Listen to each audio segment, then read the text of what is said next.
আল্লাহ রাব্বুল আলামিন বলেন, হে নবী আপনি আপনার উম্মতদেরকে বলেন, লাউ কানাল বাহরু মিদাদান লিকালিমাতি রাব্বি লানাফিদাল বাহরু ক্বাবলা আন তানফাদা কালিমাতু রাব্বি ওয়ালাউ জি'না বিমিথলিহি মাদাদা।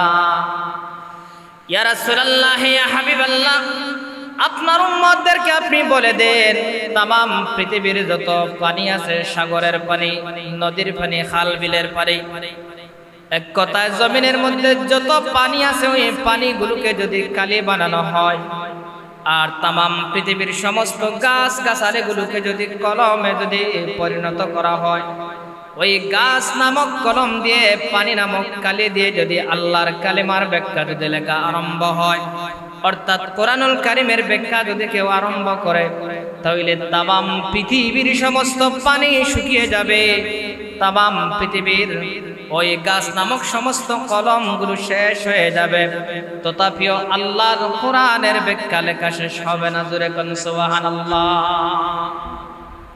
মুসলমান ভাইরা রে আমার, এজন্য আম্মা জান আয়েশা সিদ্দিকা রাদিয়াল্লাহু তাআলা আনহা বলেন, কানা খুলুকুহু আল কোরআন, তোমাদের নবীজির সিরাত, তোমাদের নবীজির জীবনী, তোমাদের নবীজির আদর্শ হলো আল্লাহর কোরআন। মুসলমান ভাইরা রে আমার, আল্লাহ সুবহানাহু ওয়া তাআলা বিশ্ব নবী জনাবে মুহাম্মদুর রাসূলুল্লাহ সাল্লাল্লাহু আলাইহি সাল্লাতু ওয়াসসালাম সম্পর্কে বলেন, লাকাদ কানা লাকুম ফি রাসূলিল্লাহি উসওয়াতুন হাসানাহ। আল্লাহ রাব্বুল আলামিন বলেন, নিশ্চয় নিশ্চয় নিশ্চয় তোমাদের জন্য আমার হাবিবের ভিতরে উত্তম আদর্শের নমুনা রয়েছে। সুবহানাল্লাহ। সূরাতুল কলমের ভিতরে আল্লাহ রাব্বুল আলামিন বলেন, ওয়া ইন্নাকা লাআলা খুলুকিন আযীম। কাফের মুশরিকরা যখন নবীজিকে তুহমত দিল, অপবাদ দিল যে নবীজি নাকি মজনুন, মাআযাল্লাহ, নাউযুবিল্লাহ, হাবিবে কিবরিয়া মুহাম্মদুর রাসূলুল্লাহ সাল্লাল্লাহু আলাইহি সাল্লাম যখন দ্বীনের দাওয়াত দেন, কাফের মুশরিকগুলো নবীজির বিরুদ্ধে এমন ভাবে ক্ষেপে উঠল, দুনিয়ার কোন অপবাদ, দুনিয়ার কোন তুহমত, দুনিয়ার কোন লাঞ্ছনা, জুলুম, নির্যাতন কোনো কিছু বাকি থাকলো না। শেষ পর্যন্ত তারা আল্লাহর হাবিবের ব্যাপারে বলল যে ওই যে মুহাম্মদ যে নতুন নতুন কথা বলতেছে, নিশ্চয় মুহাম্মদ একটা পাগল। নাউযুবিল্লাহ। মুহাম্মদের মাথার মধ্যে কি আছে? সমস্যা আছে। অথচ আল্লাহ রাব্বুল আলামিন ডাক দিয়ে বলেন, হাবিব, আমি হলাম আল্লাহর, আপনি হলেন হাবিবুল্লাহ। আমি আল্লাহ আপনাকে সৃষ্টি করেছি, দুনিয়ার কে কি বলল সেটা দেখার সময় আপনার নাই। কাফের মুশরিকগুলো আপনাকে যা কিছু বলুক না কেন, আমি স্বয়ং আপনার আল্লাহ আপনার চরিত্রের ব্যাপারে, আপনার সব কিছুর ব্যাপারে আমি সার্টিফিকেট দিতেছি, দলিল দিতেছি। শুনুন, ওয়া ইন্নাকা লাআলা খুলুকিন আযীম।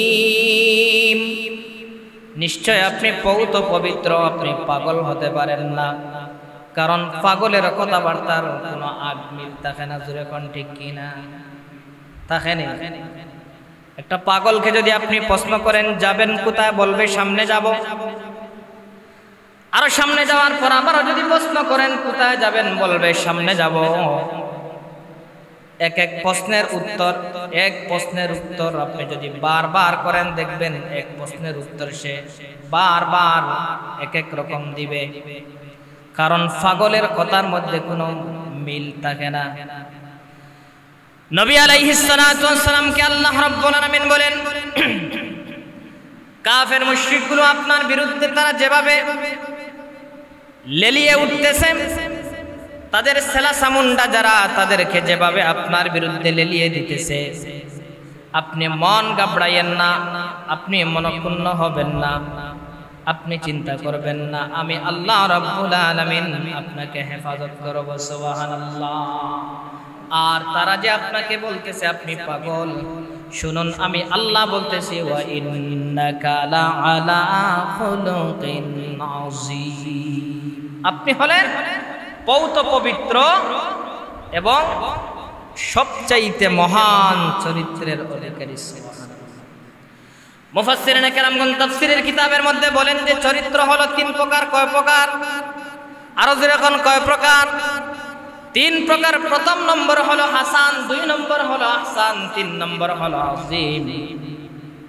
প্রথম নম্বর হলো হাসান। কেউ যদি আপনাকে একটা থাপ্পড় মারে, সিলেটি ভাষায় বলে যে চড় মারে, হুবহু আরেকটা সেম লোডের সেম ওজনের একটা থাপ্পড় মারার নাম হলো হাসান, অর্থাৎ সমানে সমান। একটু যদি বাড়াইয়া মারেন তাহলে আর হাসান থাকবে না, সেটা হয়ে যাবে জুলুম। কি হবে? জুলুম। সেম সেম তার বিচার চাওয়া, সেটা হলো ইনসাফ। এই চরিত্রকে বলা হয় হাসান। আবার তার বিপরীতে কোন মানুষ আপনাকে প্রহার করলো, আপনাকে মারল, আপনি তখন তাকে ক্ষমা করে দিলেন, তাকে আপনি মারলেন না, ক্ষমা করে দিলেন, এই চরিত্রকে বলা হয় আহসান, অর্থাৎ অতি উত্তম চরিত্র, ভালো চরিত্র। ইসমে তাফজিলের সিগা, অর্থাৎ সবচেয়ে উত্তম চরিত্র। আবার যদি আপনি কেউ যদি আপনাকে কোনোভাবে যদি প্রহার করে, কোনোভাবে যদি আক্রমণ করে, আপনি যদি আক্রান্ত হয়ে যান, আপনাকে যদি থাপ্পড় একটা মারে, আপনি তাকে থাপ্পড়ও মারলেন না, আবার ক্ষমা করে দিলেন। যেই হাত দিয়ে আপনাকে সে থাপ্পড় মারল, তার হাতটা আপনি হাতাইয়া দিলেন, আর বললেন আল্লাহর বান্দা, আমাকে মারার কারণে তুমি হয়তো কষ্ট পেয়েছো, এর কারণে আল্লাহর ওয়াস্তে তুমি আমাকে ক্ষমা করে দিও। সুবহানাল্লাহ। এরকম চরিত্র আছে নি আমাদের সমাজে? মাত্র না আছে নি? আল্লাহু আকবার। যদি গোষ্ঠী একটু বড় হয়, আর যদি কোনো মানুষ যদি কাউকে শুধুমাত্র যদি কিছু কটু বাক্য যদি বলে, দেখবেন সামান্য কটু বাক্য বলার কারণে মানুষ মানুষকে হত্যা করে ফেলে, আছে না নাই? আরো যেরকম এরকম ঘটনা সমাজে আছে না নাই? অথচ আল্লাহর হাবিব সম্পর্কে আল্লাহ রাব্বুল আলামিন বলেন, ওয়া ইন্নাকা লাআলা খুলুকিন আযীম। ওগো নবীজি, আপনি পৌত পবিত্র উত্তম চরিত্রের অধিকারী। কাফের মুশরিকগুলো আপনাকে যাই বলুক না কেন, আমি আল্লাহ আপনাকে মহান চরিত্রের অধিকারী বানাইয়া দিলাম। এর কারণে আম্মা জান খাদিজা রাদিয়াল্লাহু তাআলা আনহা নবীজির চরিত্রের প্রতি আকৃষ্ট হইয়া নিজের সম্পদ, জীবন যা কিছু আছে সব কিছু নবীজির জন্য উপার্জন করে দিয়েছেন। ওমরের মতো মুসলমান যিনি নবীজির মাথা আনার জন্য রওনা দিলেন, কিন্তু হাবিবে কিবরিয়া মুহাম্মদুর রাসূলুল্লাহ সাল্লাল্লাহু আলাইহি সাল্লামের চরিত্র, মহান চরিত্রের প্রতি তিনি আকৃষ্ট হইয়া নাঙ্গা তলোয়ারে ছেড়ে আল্লাহর হাবিবের সামনে গিয়ে আত্মসমর্পণ করলেন, আর বললেন, হাবিব, আমি বুঝি নাই আপনার মাথা আনতে গিয়েছিলাম, আপনি আমাকে পড়াইয়া দেন লা ইলাহা ইল্লাল্লাহু মুহাম্মাদুর রাসূলুল্লাহ। সুবহানাল্লাহ। মুসলমান ভাইরা রে আমার, এজন্য যে যাই বলুক না কেন নবীকে, আপনারা দেখছেন সাম্প্রতিক সময়ে ভারতের এক গুরু আল্লাহর হাবিব বিশ্ব নবী মুহাম্মদুর রাসূলুল্লাহ সাল্লাল্লাহু আলাইহি সাল্লাম সম্পর্কে কটু বাক্য বলেছে। তামাম পৃথিবীর সমস্ত মানুষ যদি আল্লাহর বিরুদ্ধে যদি কোনো কথা বলে, আল্লাহই থেকে কিছু কমবে নেই। আবার পৃথিবীর সমস্ত মানুষ যদি আল্লাহর প্রশংসা করে, আল্লাহর ক্ষমতা, কারণ আল্লাহ হলেন আল্লাহু লা ইলাহা ইল্লা হুয়াল হাইয়ুল কাইয়্যুম।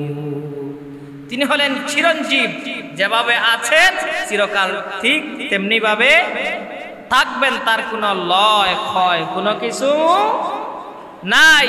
আল্লাহুস সামাদ, তিনি হলেন অমুখাপেক্ষী, দুনিয়ার কারো কাছে তিনি নত হওয়ার কোনো সুযোগ নাই, দুনিয়ার কারো মুখাপেক্ষী নয় যে মানুষ তার ইবাদত করবে, না করলে তার ক্ষমতা চলে যাবে। মাআযাল্লাহ, নাউযুবিল্লাহ। এমন মালিকের আমরা ইবাদত করি জোরে কোন ঠিক কিনা? এই ভারতের যেই গুরু অন্য ধর্মের যদিও সে, কিন্তু এরা হলো বাস্তবে হায়াওয়ানের চাইতে আরো নিকৃষ্ট। এদের ভিতরে ভালো কোনো সমাজ নাই, অথচ আল্লাহর হাবিব বিশ্বনবী জনাবে মুহাম্মদুর রাসূলুল্লাহ সাল্লাল্লাহু আলাইহি সাল্লাতু ওয়াসসালাম মুসলমানের দিন সম্পর্কে বলেছেন আদ-দীনু আন-নাসিহা, আদ-দীনু আন-নাসিহা। মুসলমানের ধর্ম যেটা, মুসলমানের দিন যেটা, এটা হলো মানুষের জন্য একটা রহমত। এজন্য আল্লাহ রাব্বুল আলামিন বলেন লা ইকরাহা ফিদ-দীন, কখনো কোনো মানুষ কোনো মুসলিম ভাইকে জবরদস্তি করতে পারবে না দিন গ্রহণ করার জন্য। কিন্তু এই সমস্ত কুলাঙ্গারেরা বারবার আল্লাহ নবীর জীবনের মধ্যে কালেমা লেপন করতে চায়, কারণ এদের উদ্দেশ্য হলো খারাপ। জোরে কোন ঠিক কিনা? এরা চায় সাম্প্রদায়িক দাঙ্গা লাগাইয়া বাংলাদেশ এবং ভারতের মধ্যে একটা বিশাল ঝগড়া সৃষ্টি করতে। জোরে কোন ঠিক কিনা? কারণ সামনে হলো সনাতন ধর্মের সবচেয়ে বড় ধর্মীয় উৎসব দুর্গা পূজা। জোরে কোন ঠিক কিনা? এরা চায় যে যেহেতু সামনে দুর্গা পূজার সময়, এই সময়টাকে এরা কাবু করে, এই যেই সময় এটাকে টার্গেট করে এরা বাংলাদেশ এবং ভারতের মধ্যে একটা গৃহযুদ্ধ এরা সৃষ্টি করতে চায়। আর এটাকে এরা কাবু করে এরা বাংলাদেশের মধ্যে ঢুকে বাংলাদেশের মতো শান্তি সৃষ্ট একটা জমি তারা তাদের আয়ত্তে নিতে চায়। জোরে কোন ঠিক কিনা? আমরাও জানি আমাদের নবী মুহাম্মদুর রাসূলুল্লাহ সাল্লাল্লাহু আলাইহি সাল্লাতু ওয়াসসালামের চরিত্রের সার্টিফিকেট আজ থেকে 1400 বছর আগে দিয়েছেন কে? আর জোরে কোন কে দিয়েছেন? এরপরেও তার প্রতিবাদ করা আপনারা দেখেছেন গতকালকে মুম্বাইয়ের মধ্যে হাজার হাজার মুসলমানরা বিক্ষোভ করেছে। আজকে বড়লেখা বড় মসজিদের সামনেও বাদ জুমা বিক্ষোভ মিছিল হবে। এগুলোর মধ্যে অংশগ্রহণ করা এটা হলো আমাদের ইমানি দায়িত্ব। ইমানি দায়িত্ব না হলে কিয়ামতের দিন নবী আলাইহিস সালাতু ওয়াসসালামের কাছ থেকে হাউজে কাউসার পাওয়া কিনা সম্ভব না। তো যাই হোক, বলতেছিলাম যে সূরাতুল বাকারার যে আয়াতে কারিমা তিলাওয়াত করেছি, আল্লাহ রাব্বুল আলামিন এখানে এমন একটা জিনিস তুলে ধরেছেন যে যখন খানায়ে কাবা নির্মাণ করা হলো, পূর্ণ নির্মাণ, আপনারা জানেন এই বিষয়ে হয়তো আরেকদিন আলোচনা করেছি কিছু। তখন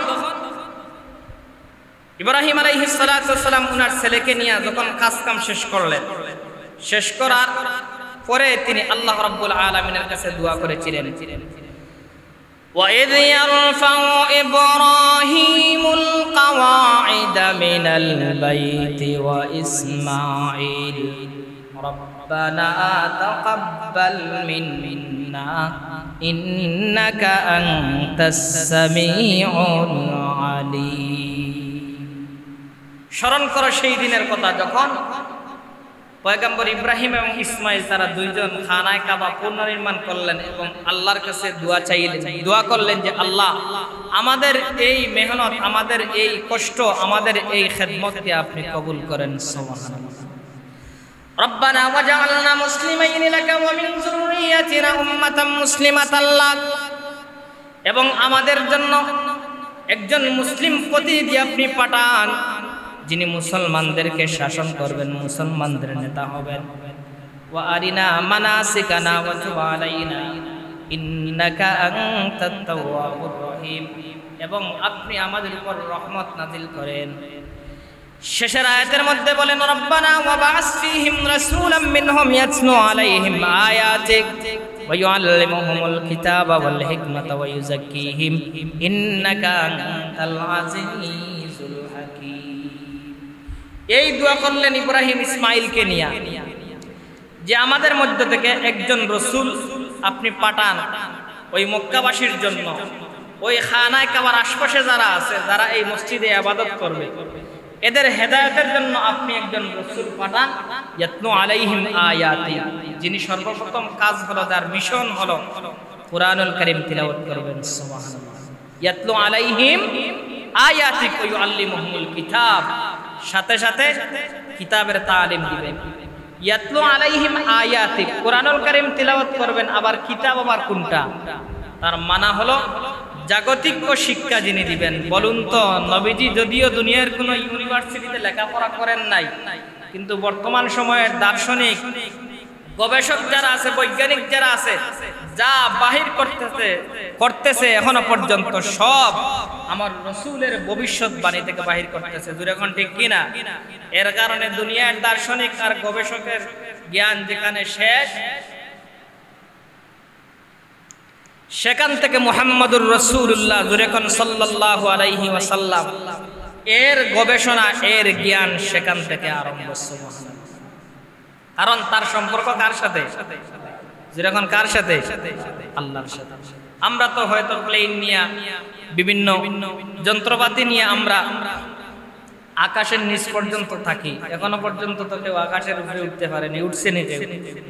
যেরকম আকাশে উঠবে তো দূরের কথা, দুনিয়ার যে আয়তন কতটুকু আছে সেটা এখনো পর্যন্ত কোনো বৈজ্ঞানিক দার্শনিক সঠিকভাবে বলতে পারে নাই। দুনিয়ার কোথার থেকে শুরু, কোথার থেকে শেষ, সেটাও এখনো পর্যন্ত সঠিকভাবে বলতে পারে নাই। একজন যদি বলে এক কথা, 10 বছর পরে দেখা যায় তার কথা শেষ, নতুন করে আরেকজন আরেক কথা বলে। তাইলে বোঝা যায় যে কোনো কথার উপর কি নাই? ভিত্তি নাই। এজন্য ইব্রাহিম আলাইহিস সালাতু ওয়াস সালাম বলেন, রব্বানা ওয়াবআস ফীহিম রাসূলাম মিনহুম ইয়াতলু আলাইহিম আয়াতিক ওয়া ইউআল্লিমুহুমুল কিতাবা ওয়াল হিকমাতা ওয়া ইউযাক্কিহিম ইন্নাকা আনতাল আজিজুল হাকীম। 4টা দায়িত্ব থাকবে তার। বেসিক কয়টা দায়িত্ব? 4টা। প্রথম হলো কোরআন তেলাওয়াত, কিতাবের তালিম, ওয়া ইউআল্লিমুকুমুল কিতাবা ওয়াল হিকমা, প্রজ্ঞা অর্থাৎ হিকমত। এরপরে হলো তাজকিয়া নফস, আত্মশুদ্ধি যেটাকে বলা হয়। কোন শুদ্ধি? আত্মশুদ্ধি। কলব যদি পরিষ্কার না হয়, উপরে দিয়ে আপনি সার্ফ এক্সেল দিয়ে আর হুইল পাউডার দিয়ে যতই দেন না কেন, নাফাকি ভিতরে থাকবে। জোরে কোন ঠিক কিনা? ভিতরে রয়ে যাবে। এজন্য কলব যদি পরিষ্কার না হয়, কলব যদি ভালো না হয়, এই কলব দিয়া সওয়াবের কাজ করা আদৌ কি হবে না? মুসলমান ভাইয়েরা রে আমার, দোয়া করেছেন দুইজন নবী, ইব্রাহিম এবং ইসমাঈল আলাইহিস সালাতু ওয়াস সালাম। এজন্য ইতিহাসের কিতাবের মধ্যে পাওয়া যায় আল্লাহ রাব্বুল আলামিন দোয়াকে এমন ভাবে কবুল করেছেন। আল্লাহ তাআলা পয়গম্বর ইসমাঈল আলাইহিস সালাতু ওয়াস সালামের বংশধর থেকে নবী আলাইহিস সালাতু ওয়াস সালামকে নির্বাচন করেছেন। সুবহানাল্লাহ। এই যে নবী নির্বাচন করেছেন, এই নবী যে দুনিয়াতে আসবেন, এই আসার খবর দেওয়ার দরকার আছে না নাই? জোরে কোন। মনে করেন আপনাদের এখানে আজকে একটা বিশাল ওয়াজ মাহফিল, বিশাল একটা প্রোগ্রাম। এই প্রোগ্রামের প্রধান অতিথি সবার আগে আসে না সবার পরে? প্রধান অতিথি যিনি বয়ান করেন সবার আগে না সবার শেষে? সবার শেষে। প্রধান অতিথির সিস্টেমটা হলো সবার শেষে, কিন্তু প্রধান অতিথি আসার আগে আরেকজন প্রধান অতিথির খবরটা দিতে হয় কি না? এই যে নবীজি দুনিয়ার মধ্যে আসবেন, আল্লাহ রাব্বুল আলামিন তার খবর দেওয়ার জন্য পয়গম্বর ঈসা আলাইহিস সালাতু ওয়াস সালামকে নবীজির 570 বছর আগে এই দুনিয়ার মধ্যে পাঠাইয়া দিলেন। সুবহানাল্লাহ। আর পয়গম্বর ঈসা আলাইহিস সালাতু ওয়াস সালাম তার উম্মতদেরকে দাওয়াত দিলেন। ওয়া ইদ ক্বালা ঈসা ইবনু মারইয়াম ইয়া বানি ইসরাঈল ইন্নী রাসূলুল্লাহি ইলাইকুম মুসাদ্দিকান লিমা বাইনা ইয়াদাইয়া মিনাত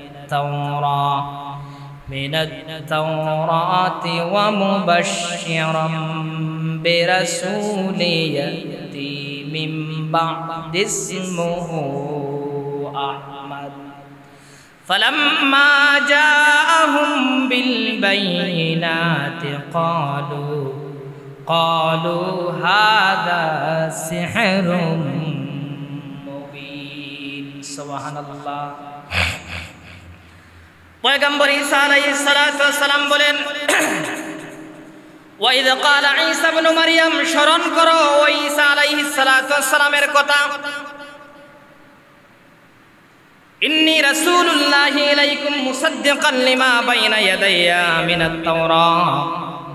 পয়গম্বর ঈসা আলাইহিস সালাতু ওয়াস সালাম তার ব্যাপারে প্রথমে নিজের পরিচয় দিতেছেন। আমার দিকে তাকান, আমার ভাষায় না।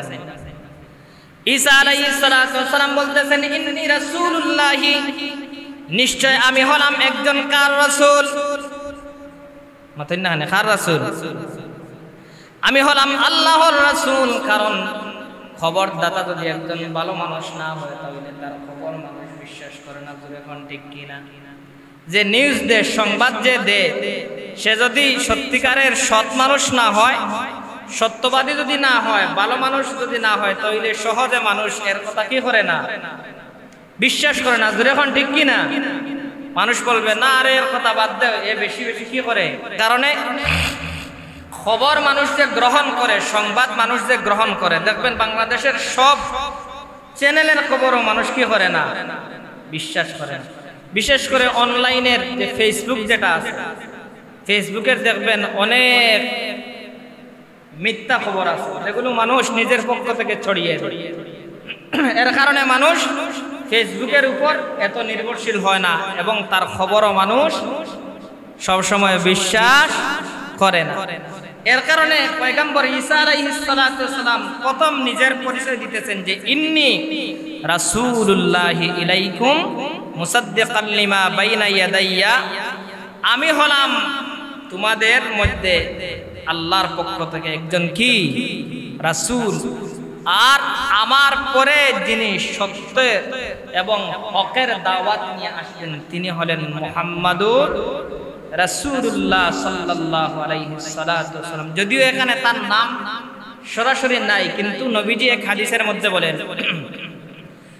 ইন্নালি আসমান আনা মুহাম্মাদ ওয়া আনা আহমদ ওয়া আনাল মাহি আল্লাযী ইয়ামহুল্লাহু বিল কুফরা ওয়া আনাল হাশির আল্লাযী ইউহশারুন নাসু আলা কদমাই ওয়া আনাল আকিব আল্লাযী লাইসা বা'দাহু আহাদ।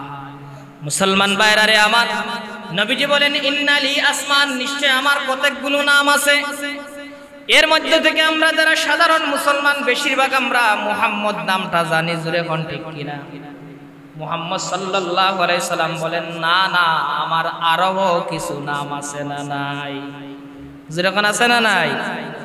দুই নম্বর হলো, প্রথম নম্বর হলো আনা মুহাম্মদ, আমি হলাম মুহাম্মদ, ওয়া আনা আহমদ, দুই নম্বর হলো আমি হলাম আহমদ।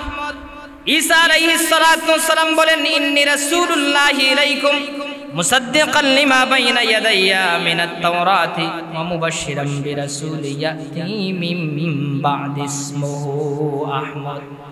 ঈসা আলাইহিস সালাতু ওয়াস সালাম বলেন আমি দ্বীনের দাওয়াত নিয়ে এসেছি, আর শুনে রাখো তোমাদেরকে আমার পরে একজন অতিথি, অর্থাৎ আমার পরে একজন মহামানব বিশ্ব নবীর আগমনের সুসংবাদ তোমাদেরকে দিয়ে যাচ্ছি। সুবহানাল্লাহ। এই যে নবীজি যে দুনিয়াতে আসলেন এর খবরটা দিলেন কে? বাংলাদেশের কোন সাংবাদিক, ভারতের সাংবাদিক, আমেরিকার, না কোন সাধারণ মানুষ? কোন সাধারণ মানুষ না। ঈসা আলাইহিস সালাতু ওয়াস সালামকে আল্লাহ প্রেরণ করেছেন যে তার যে নবী, এই যে প্রধান অতিথি যিনি আসতেছেন, উনার আসার আগমনের খবরটা দেওয়ার জন্য। সুবহানাল্লাহ। এখন বুঝেন কত দামি আমাদের নবী। সুবহানাল্লাহ।